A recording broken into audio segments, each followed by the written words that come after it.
Après cette pause repas, nous allons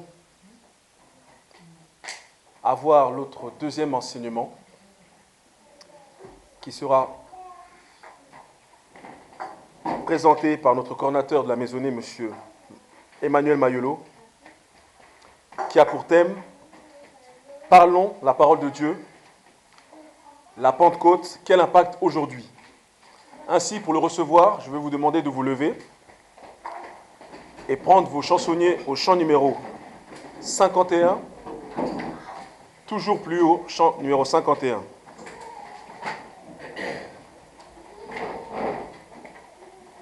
Je cours sur la voie ascendante. Chant. Je cours sur la voie ascendante. Chaque jour ma courbe est croissante. En priant, je tiens ce propos. Mon Dieu, place-moi toujours plus haut.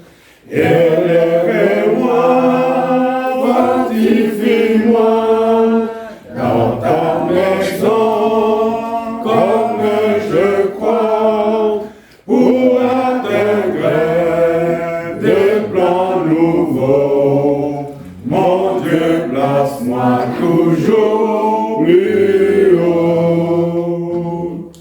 Mon cœur ne désire point rester dans le doute à se lamenter.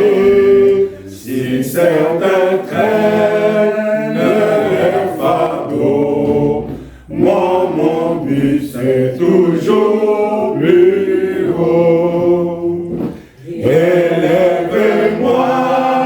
fortifie-moi dans ta maison, comme je crois, pour atteindre des plans nouveaux. Mon Dieu, place-moi toujours plus haut. Je veux vivre au-dessus du monde, quoique l'iniquité abonde, car j'ai le secret du repos, la voie sainte toujours plus haut. Élève-moi, fortifie-moi dans ta maison, comme je crois, pour atteindre des plans nouveaux. Mon Dieu, place-moi toujours plus haut.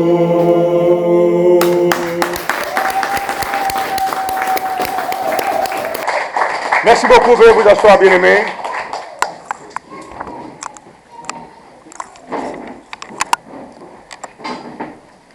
Vous êtes en ce moment les meilleurs, car l'œil de Dieu est sur vous particulièrement. Parlons la parole de Dieu. Cette année est une année de déclaration de la parole, avec des spécificités, des événements qui se succèdent selon le calendrier de Dieu, la Pentecôte. Et nous avons vu que le jour est arrivé. La Pentecôte est arrivée. Et vous avez entendu ce que notre bien-aimé Nolfa a partagé lors du premier enseignement. La Pentecôte est arrivée. Ce jour-là, beaucoup ne savent pas que c'est le jour de l'anniversaire de l'Église de la Grâce dont nous faisons partie aujourd'hui. La Pentecôte. Un grand événement qui a bouleversé l'humanité. Avant, nous avions des tronçonneuses et nous mettions du temps pour couper du bois. Nous mettions du temps pour couper du bois. Pourtant, il y avait une machine. Il suffisait de tirer sur la corde, la corderette, pour que la machine tourne. Aujourd'hui, nous avons cette capacité par le Saint-Esprit en manifestation. Et en cette deuxième partie de notre journée des enseignements, je vais enseigner la Pentecôte. Quel impact aujourd'hui? La Pentecôte, quel impact aujourd'hui? Et vous savez bien que la Pentecôte est le jour où Dieu a pour la première fois répandu la puissance du Saint-Esprit par la nouvelle naissance. C'est le jour où les apôtres ont parlé pour la première fois en langue. C'est le jour où l'apôtre Paul a rompu la peur et a prononcé un grand discours pour persuader les Judéens et tous ceux qui étaient présents. Il s'était adressé, lui, eux d'abord, aux Judéens. Leur mission était de s'adresser aux Judéens pour les persuader de croire en Jésus-Christ. Quel jour! Pierre rompit la peur et prononçant un grand discours persuasif pour que les gens soient nés de nouveau. Vous l'avez vu, 3000 hommes au même moment. Vous savez, 3000 hommes, c'est beaucoup de personnes. 3000 hommes, ce jour-là. Et il l'a dit, la fête de la Pentecôte, c'est une grande fête. Ce jour-là, Jérusalem est toujours plein. Les prosélytes, c'est-à-dire les Judéens qui sont à l'extérieur, ceux qui sont à Rome, ceux qui sont à Corinthe, parce que, n'oubliez pas une chose, à cette époque-là, c'était les Romains qui régnaient sur Israël, sur les Judéens. Israël, les Judéens étaient sous domination romaine. Les Romains que vous voyez là, ils ont régné dans le monde à cette époque-là. Et tous les autres pays qui étaient aux environs, vous verrez les Corinthe, et tout ceci, la Turquie, la Syrie, étaient sous domination romaine à cette époque-là. Beaucoup de gens lisent la parole, mais ignorent ces détails-là. Et chaque fois qu'il y avait la Pentecôte, les grandes fêtes, tous ces Judéens qui étaient dans d'autres pays devaient venir fêter la fête de la Pâque et la Pentecôte à Jérusalem.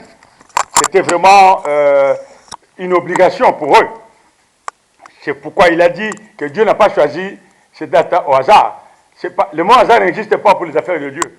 Dieu savait à quel moment répondre de telles choses et quel impact. Fantastique, vous voyez. Donc le jour de la Pentecôte, je vous exhorte à lire, bien sûr, à lire Acte 2 pour mieux comprendre vraiment comment s'est passé ce récit. Et dans cet enseignement, je ne voudrais pas reparler de l'historique de la Pentecôte. Vous en avez entendu parler plusieurs fois.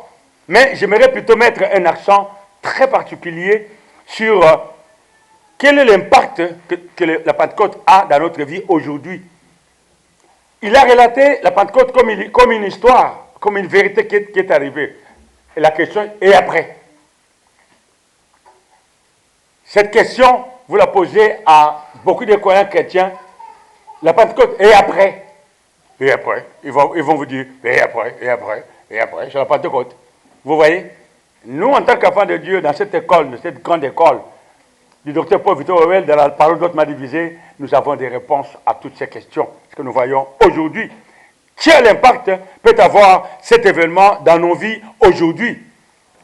À titre de rappel, bien sûr, je vais tout simplement brièvement vous rappeler que la Pentecôte est la deuxième des 3 fêtes judéennes, à savoir la fête de pain sans levain. Nous l'avons déjà fêté, la Pâque. Et deuxièmement, nous avons la Pentecôte et nous avons la fête de la moisson ou la fête du tabernacle. Ce sont les 3 fêtes judéennes. Et la Pentecôte est célébrée 7 semaines après le second jour de la Pâque. 7 jours, 7 semaines, 49 plus 1, ça fait 50. Il vous l'a dit tout à l'heure, Pentecôte, c'est 50. C'est 50. Et c'était le 50e jour, le jour du début de l'église de la grâce. La fête des semaines est également connue comme la fête de la moisson, ou le jour des prémices. Quand la moisson est récoltée, une fois achevée la récolte, la moisson est mise en lieu sûr et ils peuvent fêter. À cette époque-là, les gens vivaient plus, sinon que de l'agriculture et de l'élevage. Hormis les poissons, vous voyez. Il n'y avait pas d'activité du genre que nous voyons aujourd'hui. C'était une grande richesse à cette époque-là d'avoir du bétail, d'avoir des plantations. Voyez. Et la survie dépendait justement de ces plantations. Il y avait aussi des guerres, il y avait des occupations, il y avait des intrusions. Il devait protéger la moisson. Non seulement contre l'ennemi, mais pour prévoir aussi au cas où ils ont des souvenirs de la famine. Vous vous rappelez, ils sont allés en Égypte à cause de la famine. Ils savent que, attention, quand la moisson est finie, la récolte doit être mise en lieu sûr. On ne sait jamais. Et toutes ces choses-là, quand c'est fini, ils faisaient des grandes fêtes. C'était comme ça. C'était la moisson. C'était la première fête relative aux récoltes. Alors, c'est plus tard que cette fête a été appelée la fête de la Pentecôte. Et Dieu n'a pas choisi ce jour au hasard, comme je viens de vous le dire. Ça n'a pas commencé le jour où le Saint-Esprit est descendu. La Pentecôte a toujours existé, cette fête-là. Mais Dieu l'a choisi exprès ce jour-là pour envoyer la puissance du Saint-Esprit que nous avons vu aujourd'hui avec le premier enseignant. Alors, pour mesurer l'impact de la Pentecôte aujourd'hui, je vais tout simplement travailler quelques versets. Je vais commencer par un verset que je vais travailler à la lumière de la parole. Vous le connaissez ce verset, mais je vais le travailler à la lumière de la parole pour comprendre aujourd'hui qu'il y a une différence entre nous qui croyons réellement et bien la parole de Dieu droitement divisée et ceux qui pensent qu'ils connaissent la parole, qui croient la parole, mais qui en réalité ne connaissent rien. Regardez avec moi 1 Corinthiens 13. 1 Corinthiens 13. C'est au sujet de la Pentecôte. Au sujet du Saint-Esprit, la puissance que les apôtres ont reçue ces jours-là. 1 Corinthiens 13. Et le verset 8, il dit ceci. La charité ne périt jamais. La charité ne périt jamais. La charité, c'est l'amour de Dieu dans l'intelligence renouvelée en manifestation. Ne périt jamais. Les prophéties prendront fin. Les langues cesseront. La connaissance disparaîtra. La raison principale de revenir sur ce verset est que sa compréhension est tellement tordue aujourd'hui jusqu'à ce qu'elle annihile. Ce n'est pas annuler, mais annihiler. C'est-à-dire fracasser l'impact de quelque chose. Faire disparaître l'impact de quelque chose. Amondir l'impact de quelque chose, c'est ça le verbe annihiler. Donc, c'est pour annihiler l'impact de la Pentecôte aujourd'hui. Ce verset est mal compris, mal utilisé, peut-être même pas utilisé pour certains. Ils disent quoi? Les prophéties prendront fin, les langues cesseront et la connaissance disparaîtra. Donc, peu d'églises chrétiennes parlent en langue aujourd'hui. Vous savez pourquoi? Parce qu'ils se réfèrent à ce verset. Oh, vous avec votre langue là, oh, c'est fini ça. Et la parole dit que les prophéties prendront fin. Ah, ok. Oh, vos langues là, oh là, il est dit que les langues cesseront. Oh, vous avec la connaissance disparaîtra. Ok.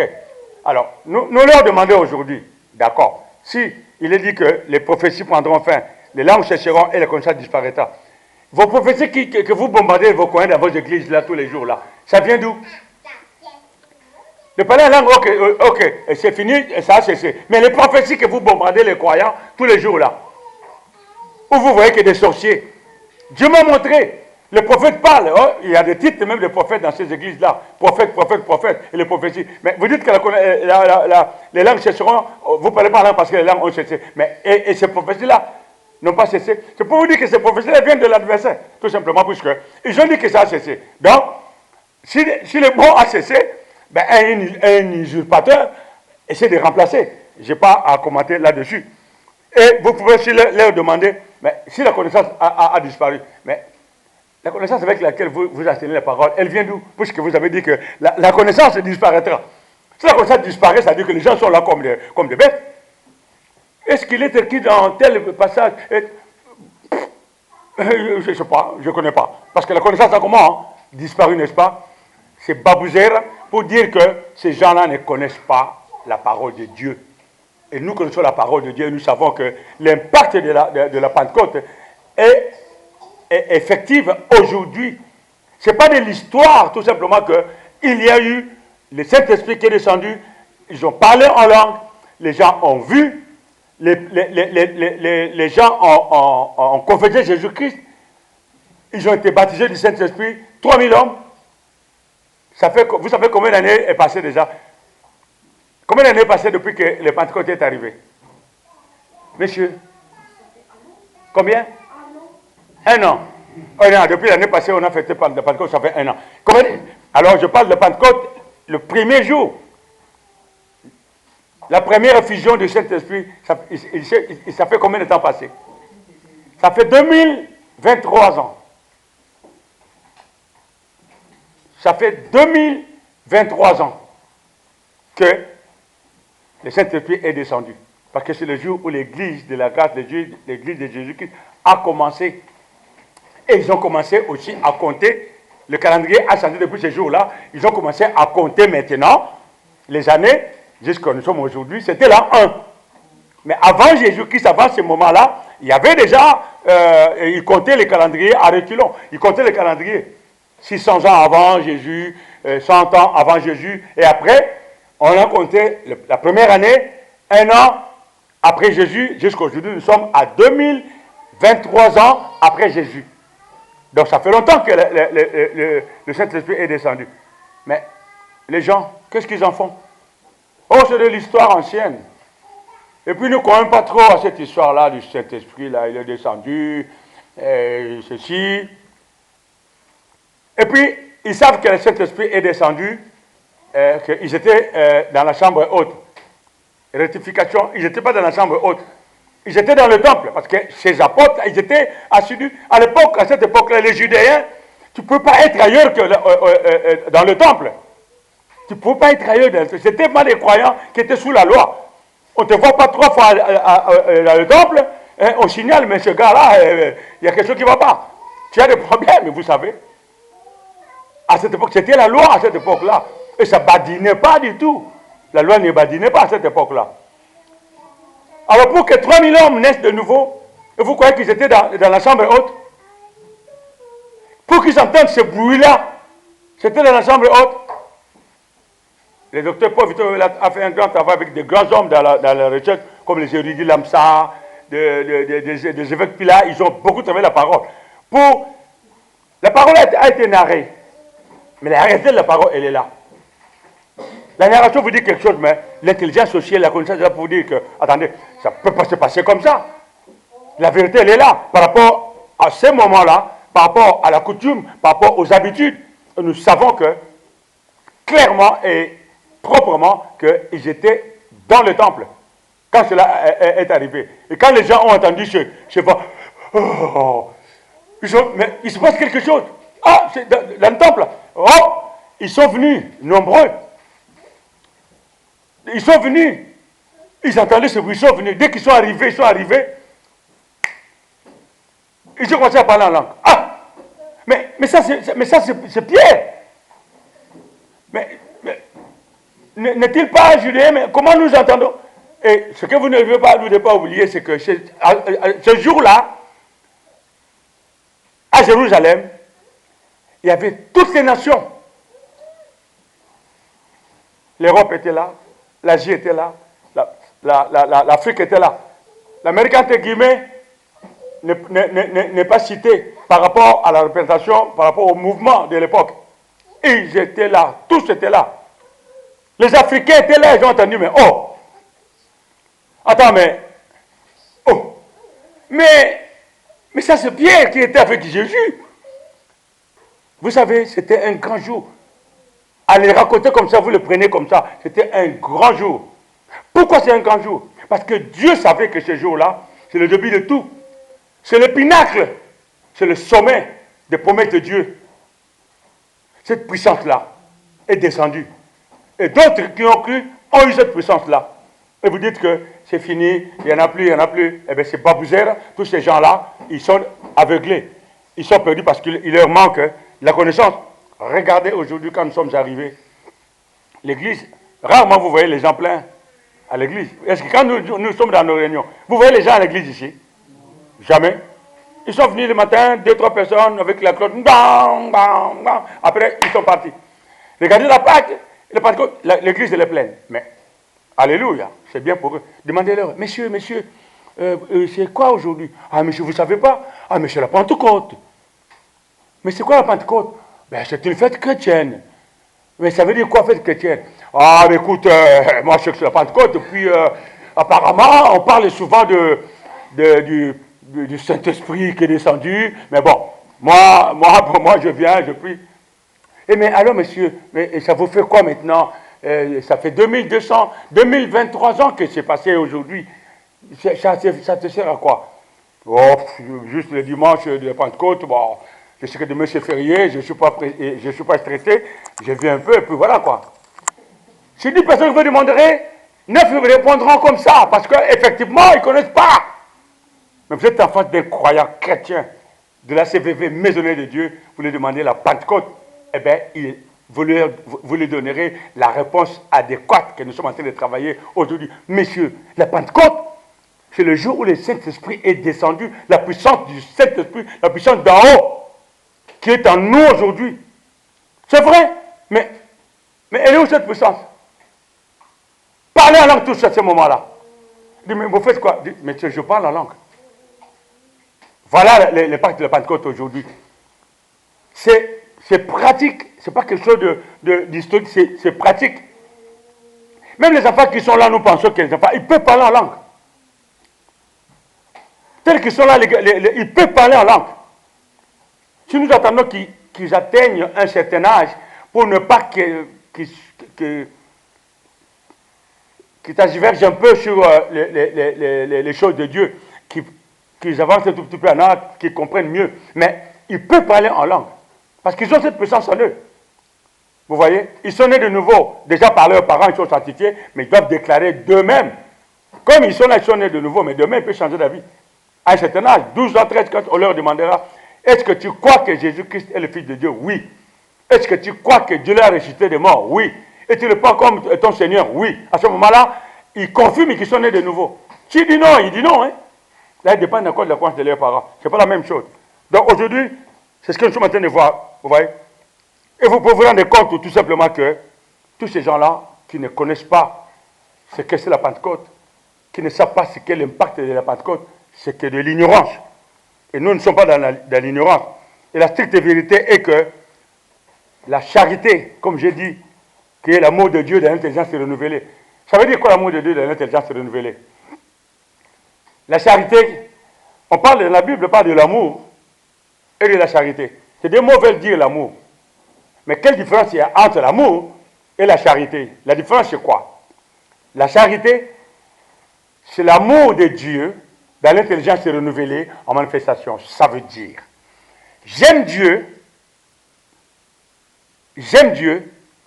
et Dieu a dit que je dois aussi aimer les autres comme moi-même. J'aime aussi les autres comme moi-même en manifestation, c'est-à-dire que je fais quelque chose pour ceux que j'aime. Je leur dis que je les aime. S'il y a quelque chose à faire avec eux, je fais. S'il y a quelque chose à partager avec eux, je partage avec eux. Je ne leur veux pas du mal. Je veux que leur bien. C'est ça, l'amour de Dieu dans l'intelligence renouvelée en manifestation avec mon prochain. Dieu, verticalement, et mon prochain, horizontalement. C'est ça la charité. Et il est dit, la charité ne périt jamais. Tant que le monde est monde, la charité ne périra jamais. Même quand nous serons éternellement, quand nous vivrons le paradis terrestre. Parce que les gens pensent que nous irons au ciel. Les enfants, on vous a toujours appris que quand Jésus-Christ viendra, il va nous prendre, on va aller au ciel. La fin, le paradis, ce n'est pas au ciel. Le paradis, c'est ici sur terre.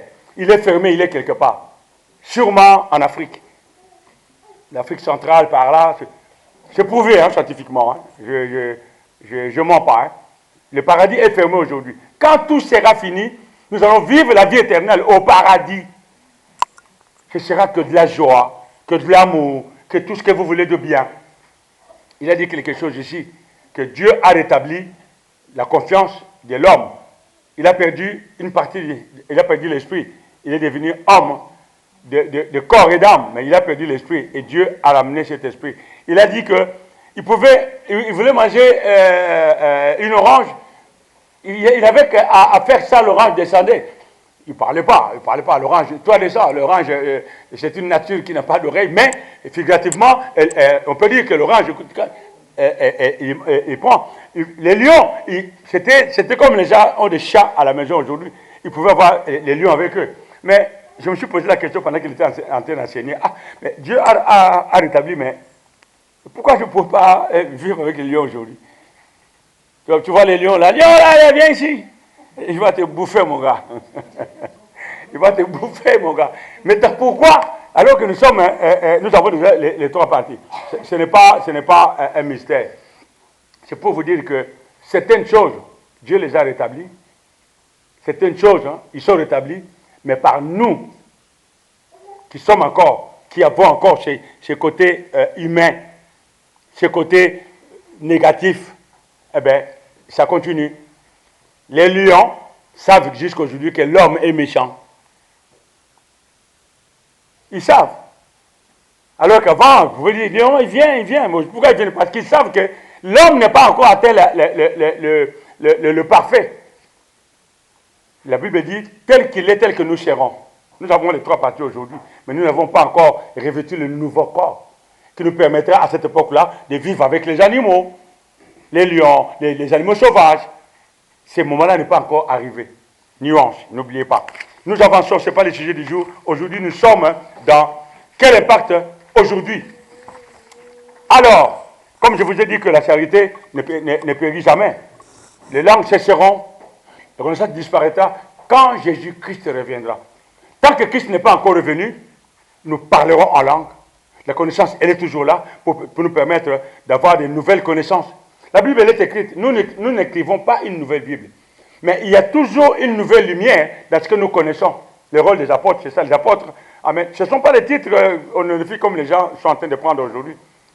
Je dis aujourd'hui, nous sommes appelés apôtres ou ceci, cela. Ce ne sont pas des titres honorifiques, c'est parce que nous amenons d'autres lumières à travers la parole de Dieu.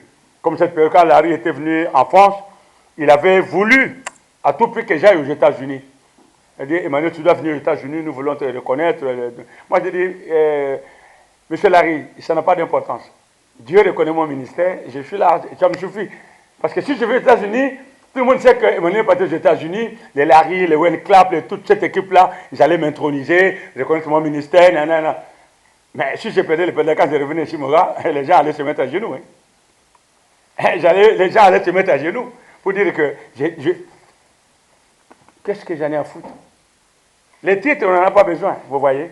Nous bougeons pour Dieu tout simplement. Donc les apôtres amènent une autre connaissance de la parole de Dieu aujourd'hui. Donc la connaissance existe encore. Quelqu'un a témoigné sur les enseignements, le cœur du maître. Il a dit, j'ai eu une autre lumière sur les enseignements, le cœur du maître. Ils parleront en langue. Et ils saisiront les serpents. Là, nous allons travailler la semaine prochaine. S'ils boivent quelques breuvages mortels, il ne leur fera pas de mal. Ils connaissent cette parole. Mais nous apportons une autre lumière. Et attention, les enseignements que vous voyez sur YouTube, les premières personnes à qui sont destinés ces enseignements, c'est vous. Et si je suis en face d'un coin, je lui demande, après une semaine que l'enseignement est sur notre site et que tu as déjà visionné l'enseignement tel, s'il me dit non, c'est une blessure que j'ai sur le cœur. Parce que nous travaillons ces enseignements pour nous. Nous en avons besoin. Parfois on se dit, je connais. Tu connais, mais la parole est toujours nouvelle. À ce moment-là, va et tu auras toujours, même un petit rien de neuf. Kainos, tu auras toujours. Ce n'est pas les autres. Les autres, ils témoignent ce qu'ils... Mais si nous-mêmes, à qui appartiennent tous ces privilèges, nous ne regardons même pas ce que nous faisons. C'est vraiment très dommage. Donc la connaissance, elle est toujours là.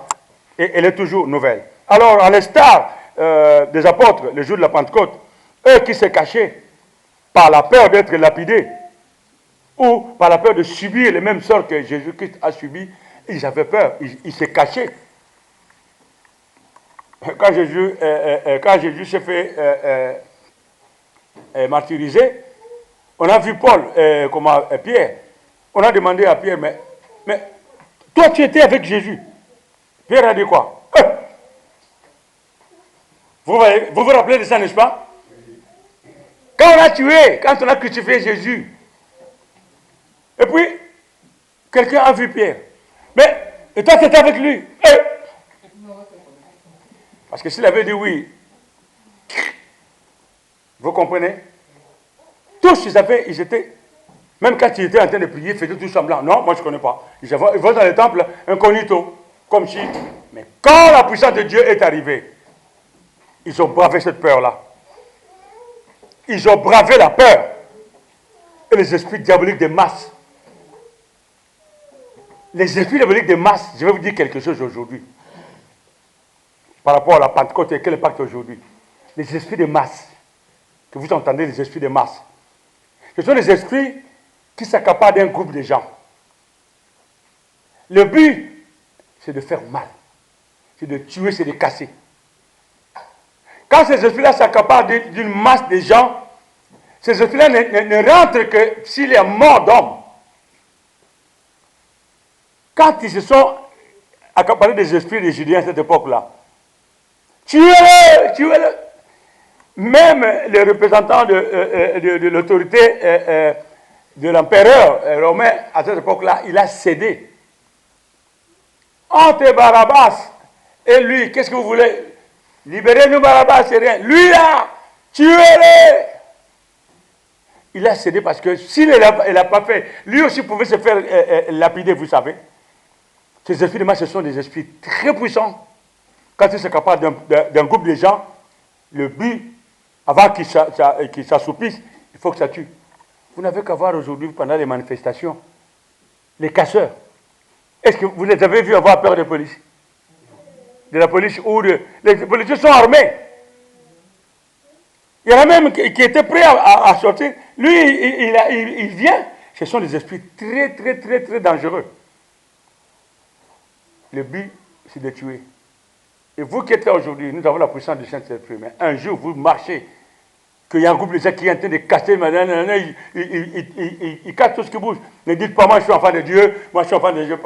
Vous allez vous faire guillotiner, mon gars. La Bible dit, l'homme peut avoir le mal, il fait comment hein?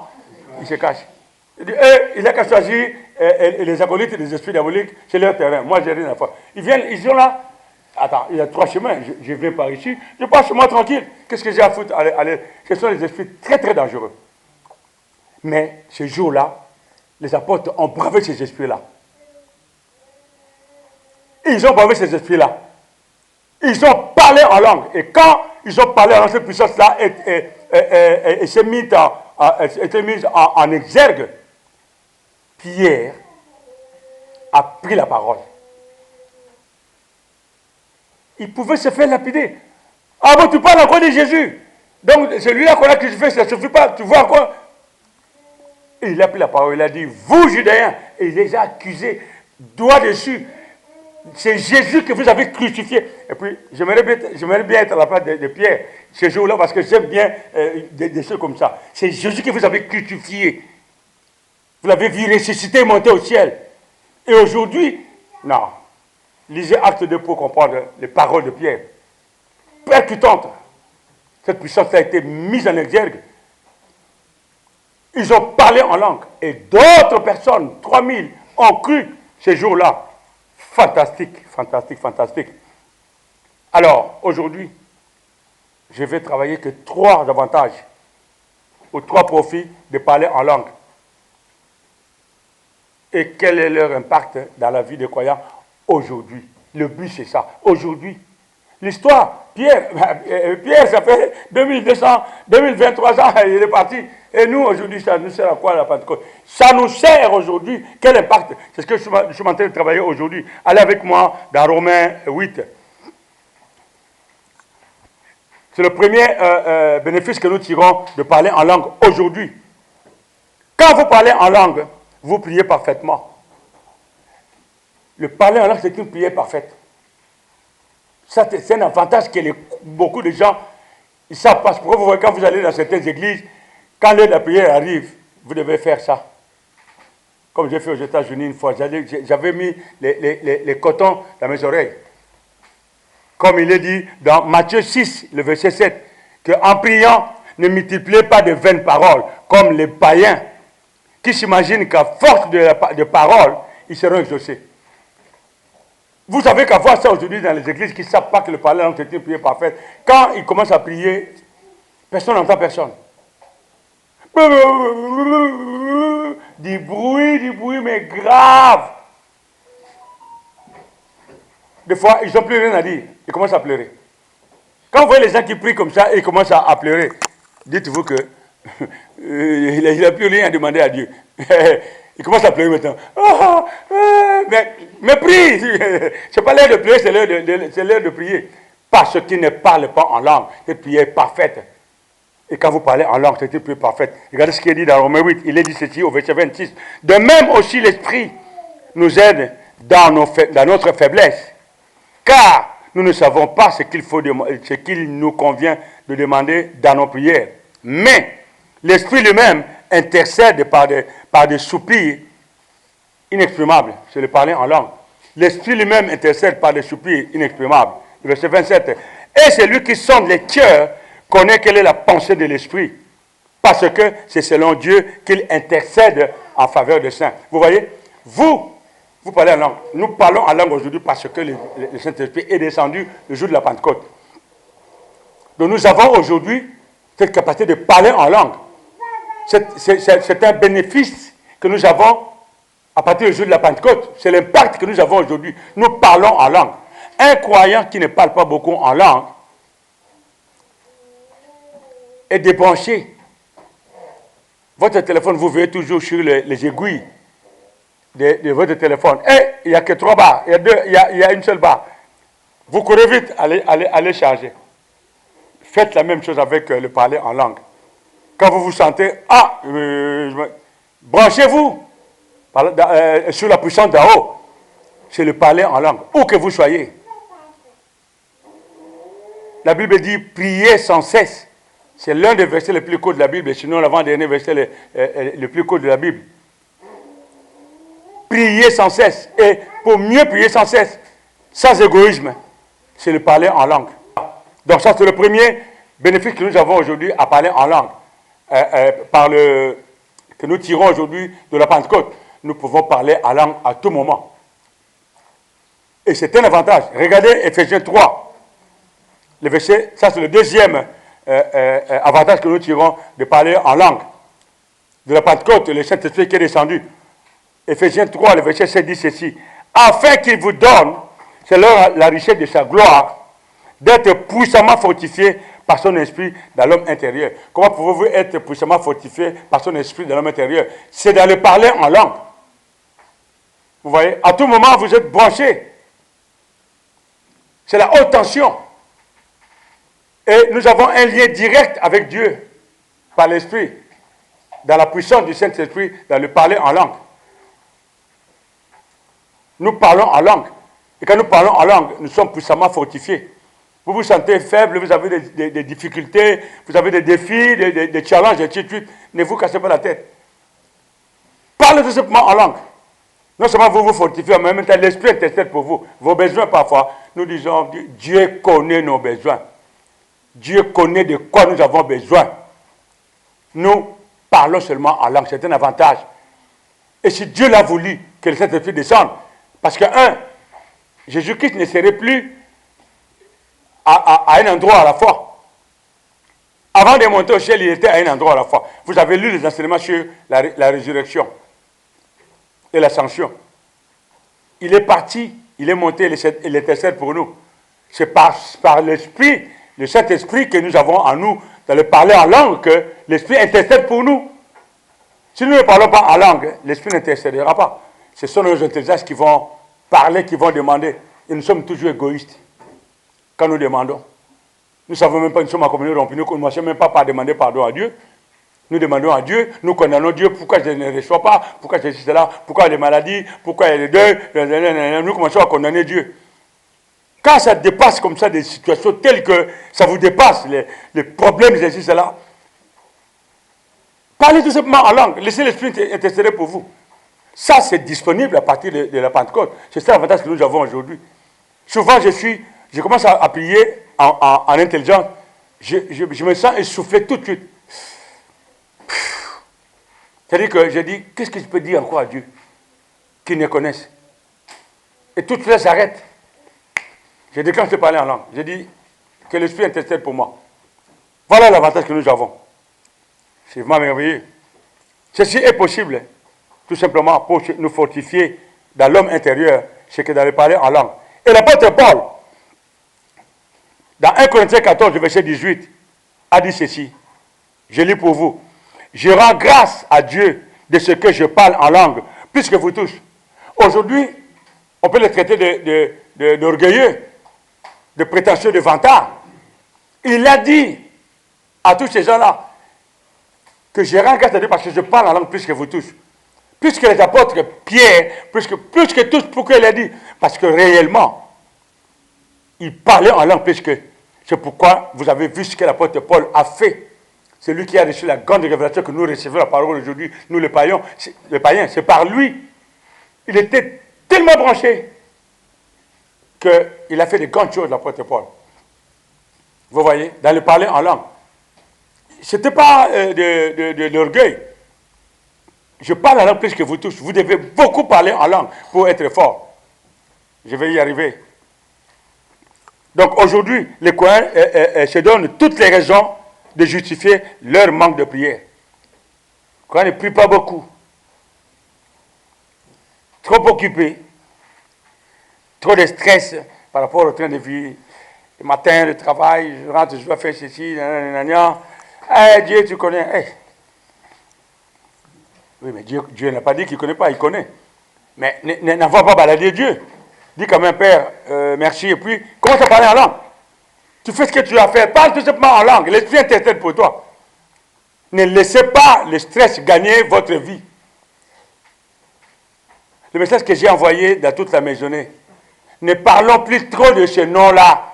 Mamboulunzanga, comme j'ai envoyé un message aux croyants de la RDC pour leur dire, ne parlez plus trop de ce gars-là. C'est ça qu'il voulait, qu'on parle que de lui. Moi. Vous oubliez Dieu, vous parlez que de lui. Vous ne jetez pas son nom, mais vous parlez que des négativités qu'il est en train de faire arriver dans votre vie. En ce moment, on ne parle que deuil. J'ai voulu même faire ça hier. C'était une réunion, quelqu'un dit, mais je suis en retard parce que, tu sais, j'en ai 4. J'ai dit, arrête. Excuse-moi, je te raconte combien j'ai. Il y a même un qui était commun à nous deux. J'ai dit, mais tu oublies que tel... Ah bon? J'ai dit, arrête. C'est ça que l'autre, il veut. Ah, j'ai plus de travail. Vraiment, à la maison, au pays, malade. Ici, donc, il veut que ça. Comme ça, est-ce que quand tu as que ça, est-ce que tu as le temps de prier? Ça te fatigue le moral, tu ne veux même pas prier. Tu as envie de... Oh, je suis fatigué. C'est ça qu'il veut. Mais par la puissance du Saint-Esprit, les jours de la Pentecôte que nous avons aujourd'hui en manifestation, dépasser ce stade-là. Peu importe les circonstances dans lesquelles nous nous retrouverons, les conditions dans lesquelles nous nous retrouverons, les situations qui vont nous tomber sur la tête, tenons ferme dans la prière. Parlez beaucoup en langue. Dieu pouvait ne pas faire descendre le Saint-Esprit et dire, et puis c'est fini. Mais il a voulu que le Saint-Esprit descende. Que les gens voient. Que les gens croient. Ce n'était pas pour eux seulement, pour nous qui croyons, pour quiconque croira. Nous avons cette puissance, bien aimé, vous savez. Ne la négligez pas, cette puissance-là. Parlez en langue. Il y en a qui ont honte de parler en langue. Il y a des témoignages sur le parler en langue pour faire arriver des choses. Je vais dans un pays, on me bloque mon conteneur. 9 mois, le conteneur est bloqué. Tout le pays, le port est bloqué. Rien ne sort. Même pour nous qui sommes des nationaux, tout est fermé. Je dis, mais nous sommes des nationaux, mais tout est fermé. Je dis, Père, démarche sur démarche, matin, midi, soir, monte au port, descend, bureau. Je dis, mais c'est fermé. On a tout fait.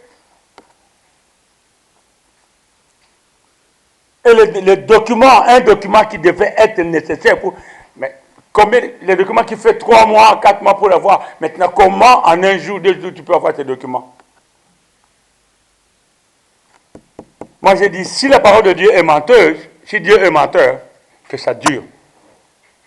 Mais si Dieu, tel que Dieu, même pas si, comme Dieu est puissant, alors par sa puissance, hein, moi je sais que ça va se débloquer. Je vous ai déjà témoigné cette affaire-là. On a commencé par faire le document, un document qui doit durer 1 mois. On l'a eu en 2 secondes, mais de la manière, on peut même dire, ah, je ne croyais pas vraiment que, oh, tu voulais étudier encore, tu ne croyais pas. Dieu a fait ce miracle-là. Mais quand je veux arriver au parler en langue, c'est pour vous dire quoi? Le jour où il fallait maintenant aller prendre ce document pour savoir est-ce qu'on était menti ou réellement ce document-là. J'ai dit, mon ami, c'était mon frère. On est comme des jumeaux. C'est justement, c'est le papa de Saint-Tiche qui est là. Notre frère Alves qui est en bas de Congo. J'ai dit, toi, tu vas là-bas. Moi, je couvre. 6h à 18h, j'étais dans le parler en langue. Et ce n'était pas le parler en langue du genre déclaration. Et il savait que Dieu, là, tel qu'il est là, il est dans la prière. 6h à 18h, j'étais là en train de l'embendre parce que c'était le moment où jamais. Je finis de faire la prière, je sors de la chambre, le salon, le temps de sortir, je vois la grande porte qui s'ouvre, qui c'est qui rentre? Lui, son père, il rentre, il me fait ça. Est-ce que j'avais besoin de poser des questions? Je sors, je viens, la porte s'ouvre, il me voit, il me fait ça. Je parlais en langue. Il y a tellement de témoignages là-dessus. Peu importe les situations, aujourd'hui, fortifiez-vous, parlez en langue. Ne posez pas de questions, ne cherchez pas. Parlez, ne cherchez pas, déclenchez-le automatiquement. Laissez Dieu agir. Laissez l'Esprit intercéder pour vous. Les moments sont difficiles. Maintenant, là, les temps sont très mauvais. Alors, parlez beaucoup en langue. C'est disponible il y a 2000 ans. Dieu l'a fait pour nous aujourd'hui. Pour vivre ce mauvais temps aujourd'hui, parlez en langue. Parfois, à 3h du matin, vous avez plus sommeil. Oh, mais je vais aller au boulot demain, mais c'est aussi. Parfois, 4h du matin, j'ai pris l'habitude, dès que le sommeil me quitte, j'ai dit, il y a quelque chose pour laquelle je dois me réveiller et parler en langue. Je suis un beau dormeur. Hein. Moi, quand je dors, c'est comme un bébé, moi. Ah, j'aime dormir. Et j'ai travaillé aussi dur. Hein. J'ai arrêté, je dors un peu. Mais quand je dors, mon gars, c'est vraiment un bébé. Ah, j'aime dormir. Même mon épouse, je sais. Mais quand ça s'arrête, j'ai pris l'habitude de dire, je me réveille, je parle en langue. Si, avant de me réveiller, je réveille des gens, je me focalise d'abord sur eux. Pourquoi je les réveille? Pourquoi eux?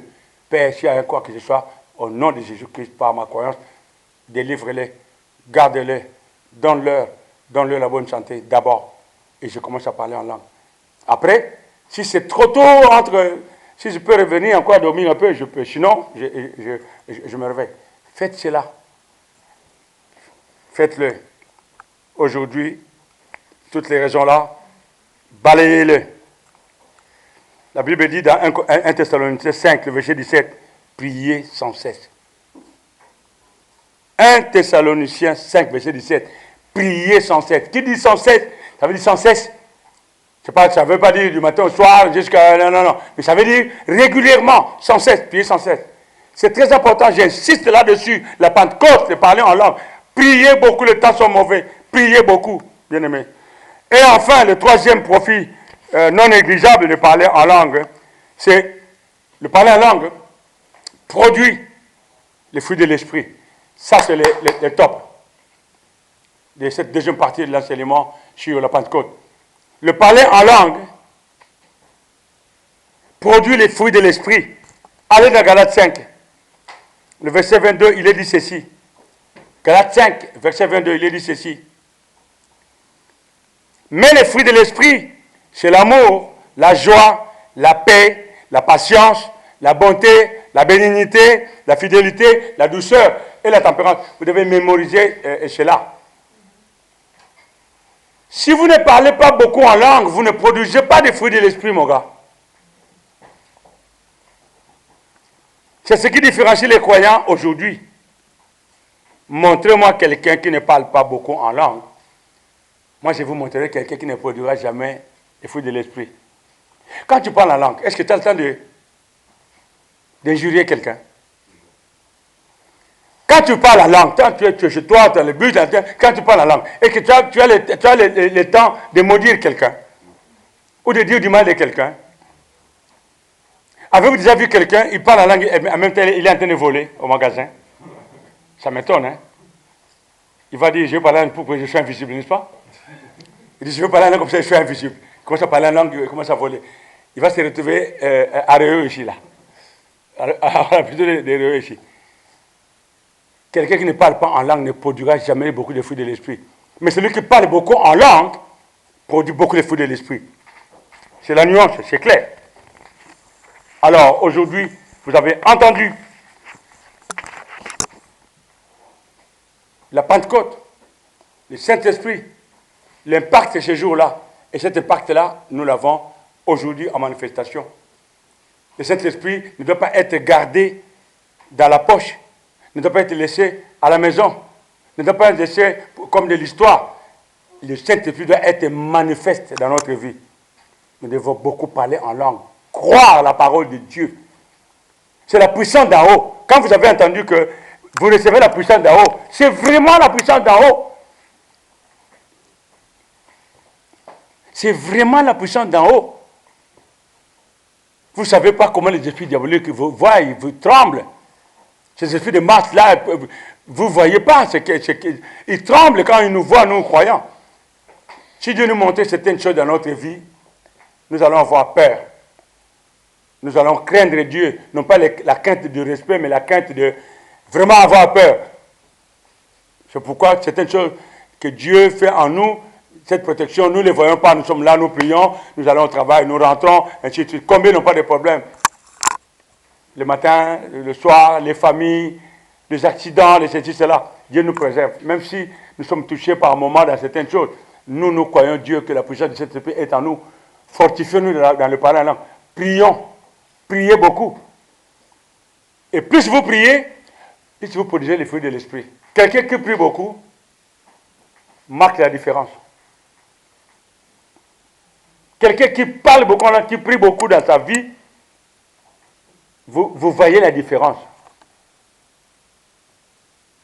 Dans l'amour, dans la joie, la bonté, la paix, la bénignité, toutes ces choses-là, la tempérance, c'est par le parler en langue, par la prière que vous pouvez voir que non, il a vraiment l'esprit. Il a un cœur tellement doux, il est tolérant, et puis chaque fois, il est toujours là, il donne, il fait, il participe. Non mais vraiment, c'est le parler en langue, il produit le fruit de l'esprit. Quelqu'un qui ne produit pas de l'esprit, qui ne produit pas le fruit de l'esprit, qui ne prie pas beaucoup, vous pouvez voir dans des circonstances. Voyez seulement son attitude. Un appel pour quelque chose, vous voyez son attitude. Querelleur. Un petit truc qui pouvait se passer dans la paix, il monte les tons. Surtout les femmes, les jeunes filles. Oh là là.